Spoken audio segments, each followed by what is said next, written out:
This is Chris Lee of Southeastern 14, joined by my friend Matt Moscona of ESPN Radio in Louisiana. I say Louisiana because you're all over the state. You do a phenomenal job. You've got a podcast I was just listening to.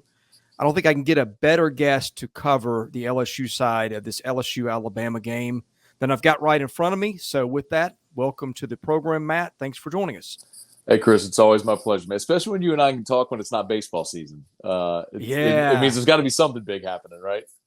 Right. Well, it's a little bigger than we expected maybe a month ago. I know, the Florida State game was kind of a bucket of cold water on the fan base.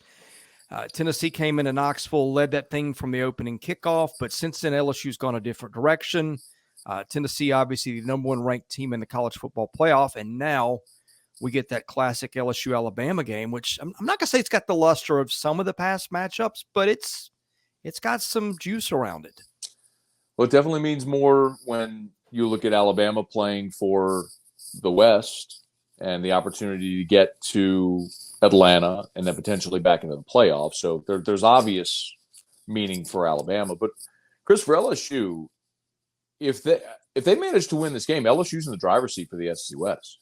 Mm-hmm. All that would stand between LSU and a trip to Atlanta would be wins against Arkansas and Texas A&M.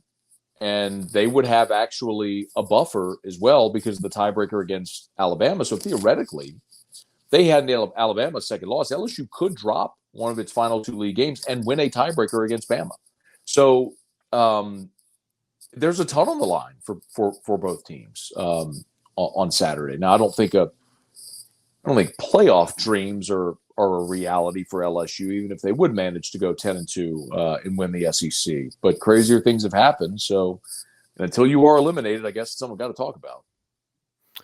Well, you say playoff dreams aren't a reality. Have you checked out the 538 playoff tracker by chance? No, I haven't. I'm going to look this up just to be sure. I ran through this on a podcast we did this morning as the playoff came out. This is 538. These are the guys, they predict elections and such. Sure. And look, no model is perfect, but if LSU wins out, 538 says it's got an 85% chance to make the college football playoff. I think I don't know how you feel about it, Chris. I mean, look, we've never seen a two-loss team make the playoff. So I think there's a reason because of that. I think if it were clean, then LSU would be on the outside, meaning if you had an undefeated Big Ten champion, an undefeated Clemson, an undefeated TCU, and then maybe like a one-loss Oregon, who was the Pac-12 champion, whose only loss was week 1 to Georgia, and then ran the table and managed to beat a one-loss USC, say, in the Pac-12 championship, then I think a two-loss LSU would be on the outside looking in. But if the water gets muddied, and by the way, I don't think LSU is beating Alabama, and I don't think they're winning the SEC. So none of this, I don't think it's going to matter. But it's fun to have the conversation. But if you want the path, I think if you have a two-loss Pac-12 champion, a one-loss Big 12 champion, a TCU or whoever may lose somewhere along the way. Yeah. Then I think you'd have an undefeated. I think we all agree either Ohio State or Michigan is going to go undefeated. And if Clemson goes undefeated, then those two are in. And then in that situation, I think that a two-loss LSU as the SEC champion would be in. But I don't think that's going to happen realistically. Well, and I mean, look, I respect 538's work. That seems a little optimistic. I mean, I get that you get the boost in beating Bama. There's some good wins on there at that point, including beating either Georgia or Tennessee. I guess that's factored in. And that gets you a bump. But I think one of the problems is I'm not sold on Clemson, but Clemson was in the playoff in the 4 last night. I don't see anybody beating Clemson, maybe Notre Dame this Saturday, but I think that's part of the problem is the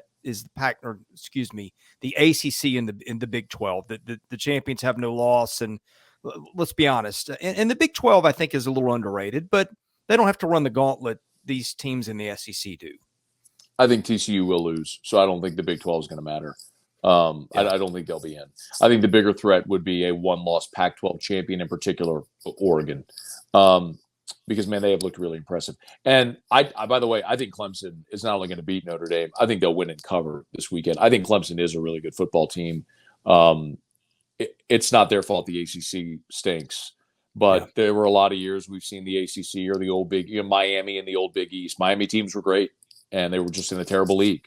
Florida State dominated the ACC for 15 years with Bobby Bowden. It was a terrible league, but they were great. You didn't punish them for being in a bad league. So, no, I think Clemson more closely resembles some of their championship teams this year, certainly than they did a year ago.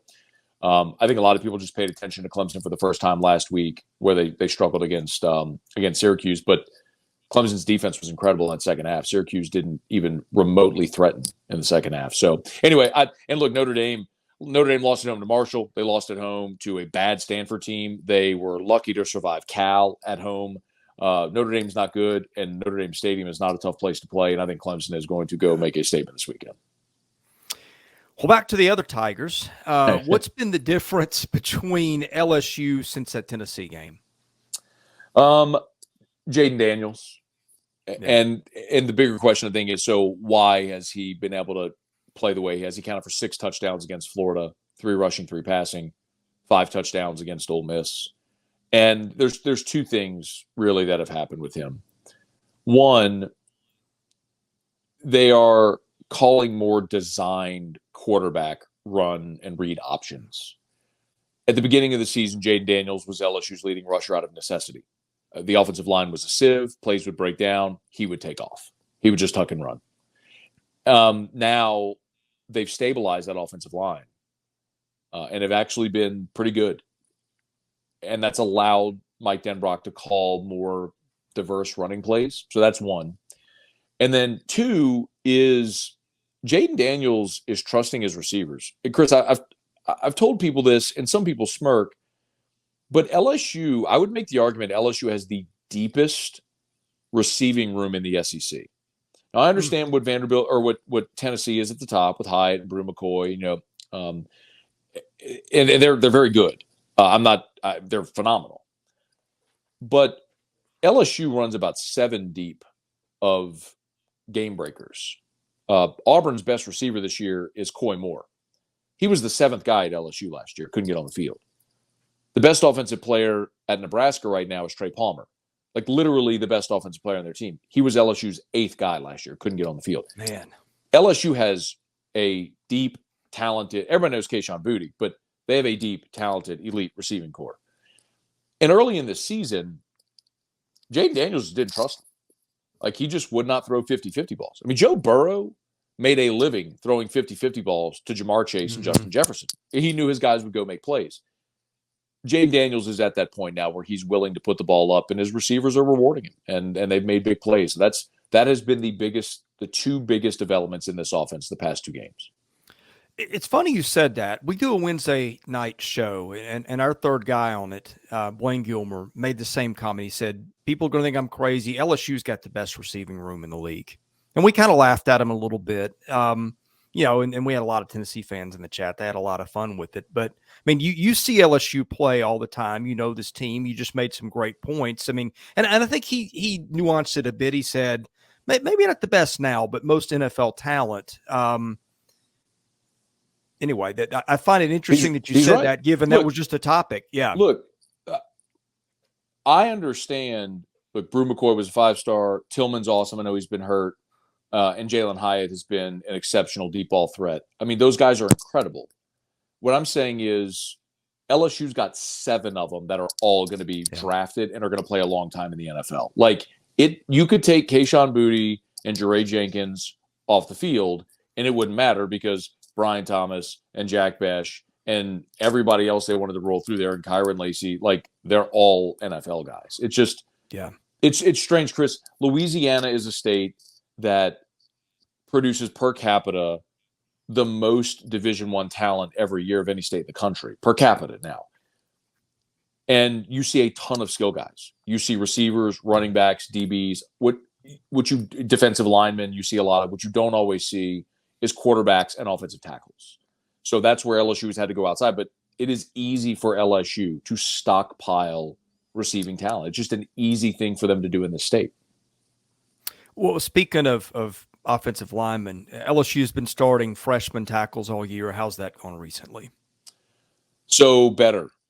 And man, I don't know that anybody knows any precedent where there have been two true freshmen starting tackles in the SEC.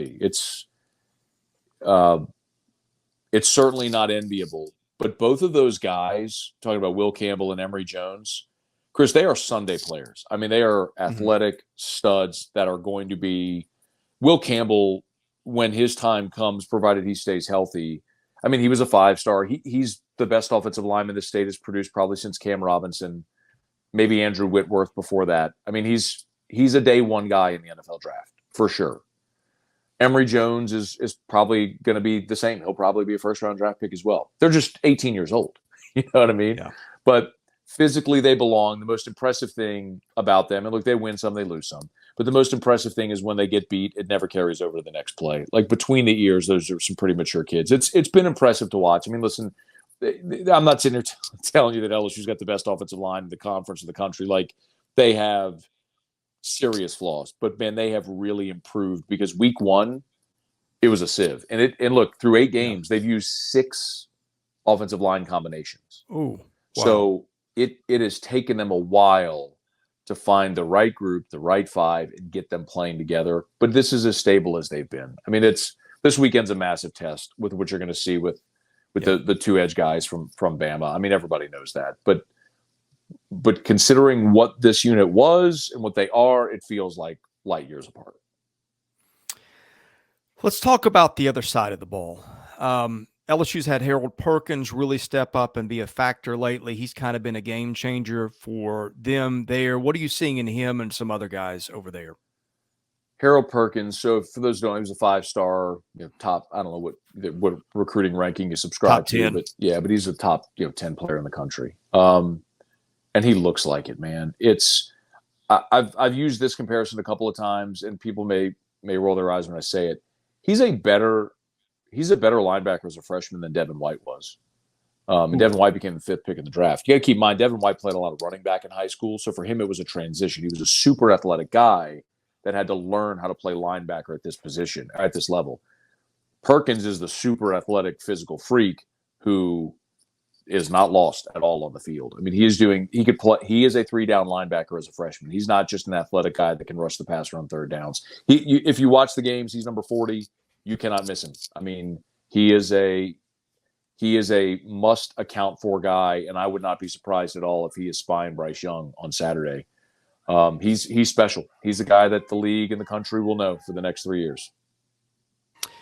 The path to LSU beating Alabama looks like what? They're going to need help. And what I mean is, like, they're going to need Bama to commit double-digit penalties like they did against Tennessee. They're going to need some turnovers. Because, Chris, like, in years past, this game routinely produces the most NFL talent of any annually played rivalry game in the country. And it's been that way for more than a decade now. These 2 teams have the most NFL players in the league this year, and that's how it is every year. They're 1-2, 2-1, however it goes. But so most years LSU physically, athletically could play Bama toe-to-toe straight up and try to win a game. This team can't do that. There are certainly strengths on this LSU team, but they are still a flawed football team. So they're going to need a few things that level the playing field. They're going to need to win the turnover margin. They're going to need Alabama to commit penalties in key spots and make some mistakes. And if that happens and LSU plays a clean game, then they can win it. Now, how does that look? I think defensively, you're going to make Bryce Young beat you with his arm.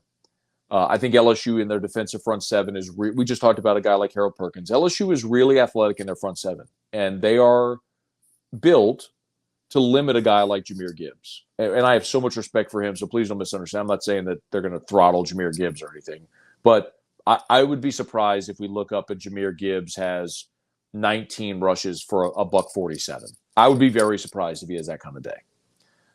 He could, but I would be surprised if he did.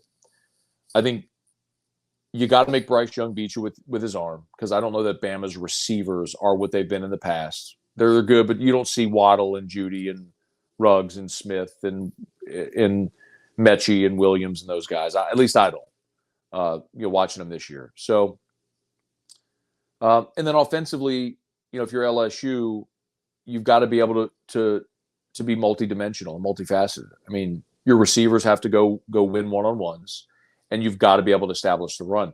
When LSU was in the midst of that long losing streak to Bama, and a lot of that was the Les Miles era, Les wanted to play the game in a phone booth. And LSU couldn't move Alabama's defensive front.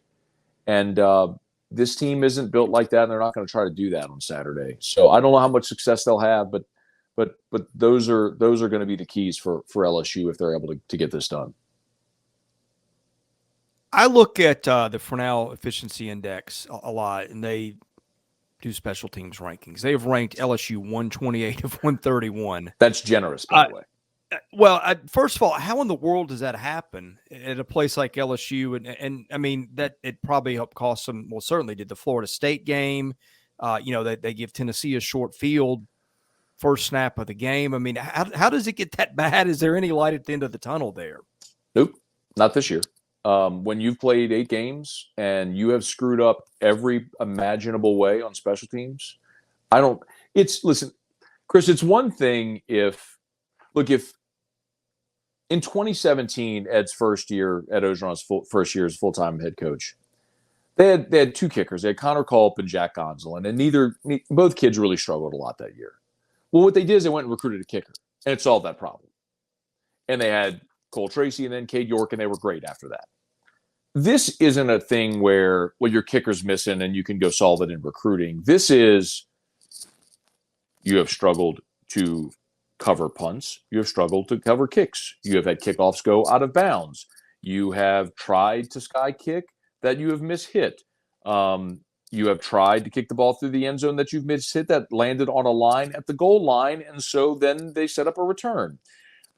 We have seen formation penalties on punts. We have seen LSU was offsides on the opening kickoff against Ole Miss. You have muffed punts. You have muffed kickoffs. Name a way you can be bad at special teams. They've had, as you mentioned, PATs blocked, field goals blocked. Name a way that you can be bad at special teams, and LSU has checked that box this year. So, no, I don't think they're going to be better. And I think if LSU ends up playing Alabama somewhat evenly, the third phase being special teams is the thing that could get them beat on Saturday. Okay, last question. Who wins LSU Alabama? What's it look like and why? I would love to tell you I think LSU wins the game, but I don't. I mean, Alabama's a better team, and I don't think LSU's ready to beat a team like Alabama yet. The LSU has played one elite team this year, and Tennessee completely outclassed them. Now, I think LSU is better today than they were when they played Tennessee, and I think Tennessee's better than Alabama. I mean, we saw them play, but I think Tennessee is a better football team than Alabama is this year. But Bama's better. They got a better quarterback. They've got a legendary coach. They're playing for a lot. I think they're equipped also to expose LSU's weaknesses. A couple of freshman tackles, weak in the secondary. And LSU's bad on special teams like we talked about. I think LSU will move the ball and will score. But I'm going to tell you, Chris, if you're looking for something to look for in this game, Saturday nights in Tiger Stadium can be pretty special. And especially when Bama comes in and you have a game that feels like it means something, it's that decibel meter gets cranked to another level. Mm-hmm. And weird things happen in that place, man. Weird things happen in that place. So there's a lot of reason to be intrigued about Saturday night. In the end, I think Alabama's better and will win the game, probably about 10. I think the odds makers have it right. It's probably a 10-point game. Maybe like a 34-24 type game or something like that. But it will be a really interesting measuring stick for Brian Kelly coming off their blowout loss to Tennessee to say, okay, you learned a lesson from that. Now you're facing another elite team. How do you look? It's a good measuring stick game for this program. Hey, Matt, thank you so much for joining us. I know your schedule is just off the wall crazy this week. I mean, most weeks, but especially this week. You've got a great LSU podcast. You've got radio every day in the state of Louisiana. Tell folks how they can find you and your work. Yeah, man. Thank you. If you can spell my name, you can find me on the internet. I do afternoon drive all over Louisiana on ESPN affiliates. I do a daily podcast called LSU Daily. You can find wherever you get your podcast. There's probably a half dozen podcasts I host. So basically what I tell people, Chris, if you can spell my name, you can find my content somewhere. Good luck with all the vowels, but if you can spell my name, you can find me. Google is your friend. Well, thanks, Matt. You're a good friend of the show too. We will have you on again at some point. I mean, surely between baseball season, and baseball season for sure, but we will find a reason between now and then. And LSU has given people reasons to keep that program in the news. And thank you for joining us again at a busy time, and we'll catch you soon. My pleasure.